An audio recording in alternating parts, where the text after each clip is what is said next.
portrayed on show?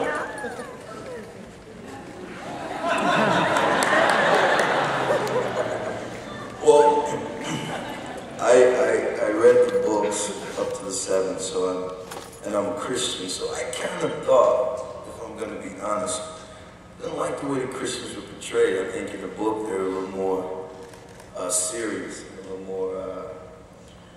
little more extreme, actually. And in the series, it just seemed a little funny, a little bit two-dimensional. I wouldn't go that far, but I would have liked him to be a little bit more badass. A little bit, you know, because you make any religion that's extreme is really extreme. You know what I mean? And it's not a jokey type thing. So I wish they were a little tougher. That's just my 2 cents as a Christian.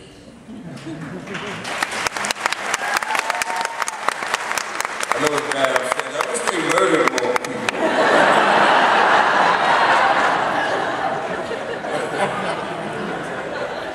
Next question. All of you guys do an incredible job on your characters on True Blood. And as a gay man, I want to say thank you to Lafayette.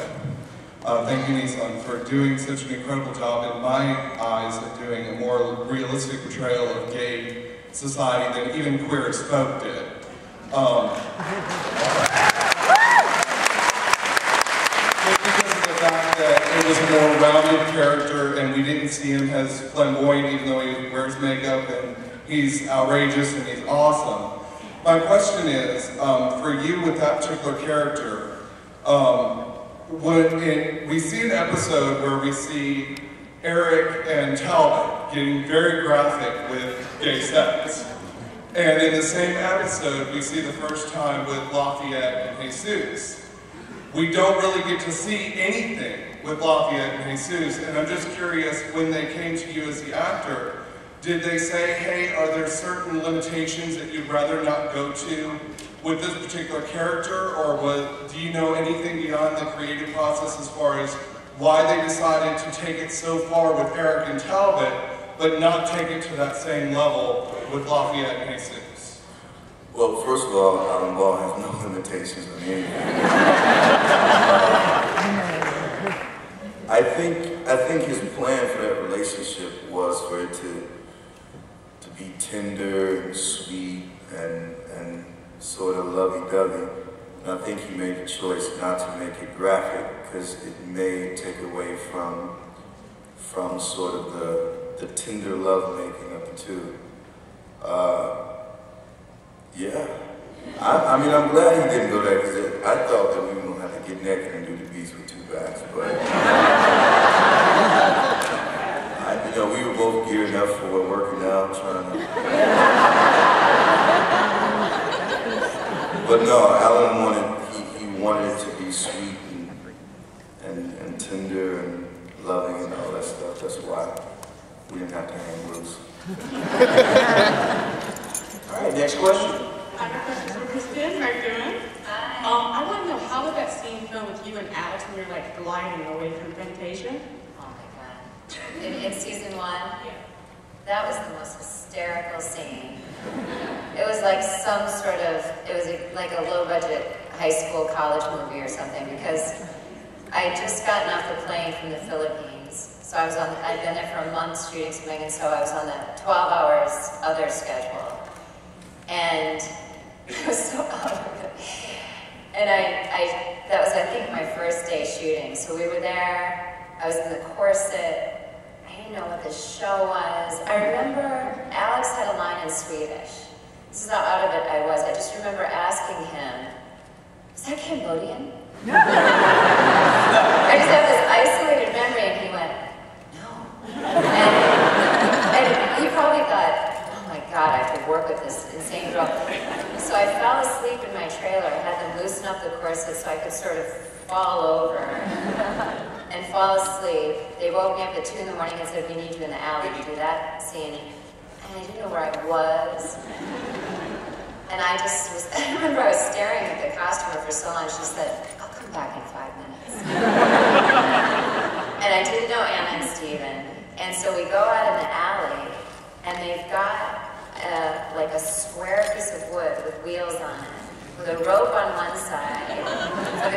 pull it, and a rope on the other side for a guy to stop it.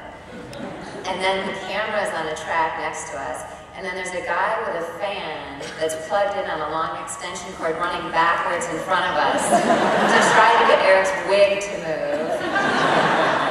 And the hairstyle, this is the question to ask apparently, I don't know how much time you guys have, but the hairstyle I had, that hairdresser was there for one episode and was fired because she somehow glued my hair to my head. So, this odd helmet do. It was a whole story. So then we kept doing take after take because it just didn't look like we were flying. It looked like we were being pulled down an alley at 2 in the morning on a skateboard. We were. So they came to us, the director, and he said, I'm just trying to figure out how to make it look like you're flying. So I said, well, maybe something with our arms. But Alex, what are you doing with your arms? And he goes, well, this, of course. So we tried sort of like taking off. We tried leaning forward. And then, of course, poor Stephen behind us is supposed to look like he's effortlessly running, carrying another human, which is Anna.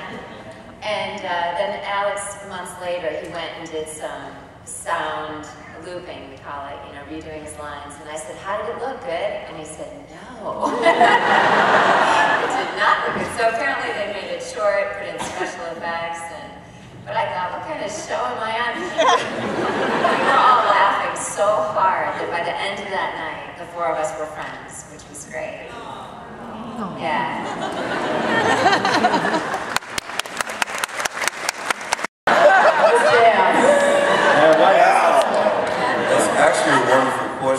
It is a great question.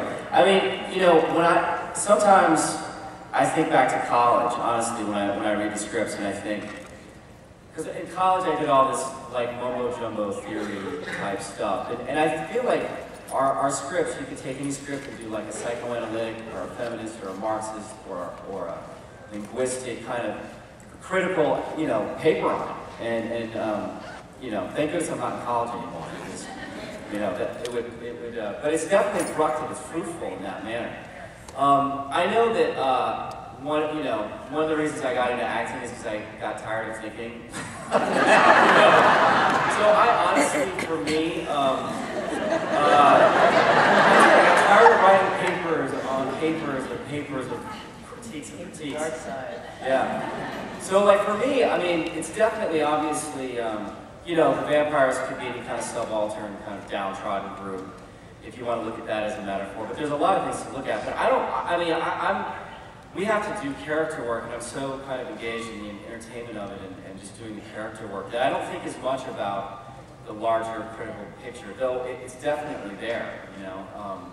And I think there have been some whole books written about the show already, about vampires and True Blood, and that kind of thing. But I personally don't you know, focus on it that much when I read the scripts. No, I mean, the genius of Alan Bauer is that he is using this as a medium to definitely make some strong political,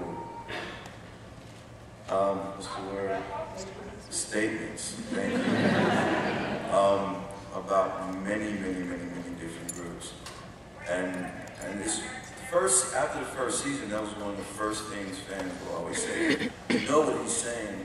What is he really saying about this? And he's saying a whole lot. And the thing that's pertinent to me playing Lafayette is